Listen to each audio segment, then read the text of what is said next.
There are a lot of potential reasons why you might be experiencing trouble with your STARZ and then you run into issues streaming it. Well, in today's tech video, I'm going to show you how to fix STARZ on your Panasonic Smart TV.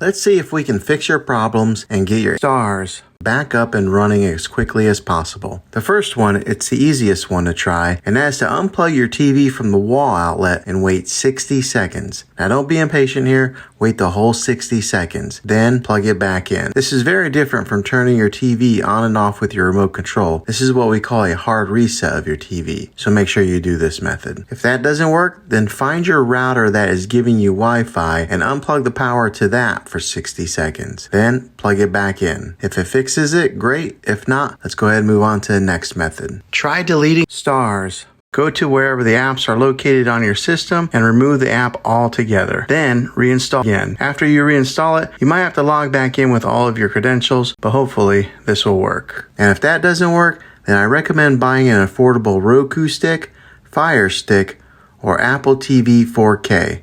And plug that into your TV and use that as your main streaming player. And you'll be able to access STARZ that way. I'll put links in the description down below of where you can get one. Well, hopefully this video was helpful. If it was, go ahead and throw a thumbs up on it.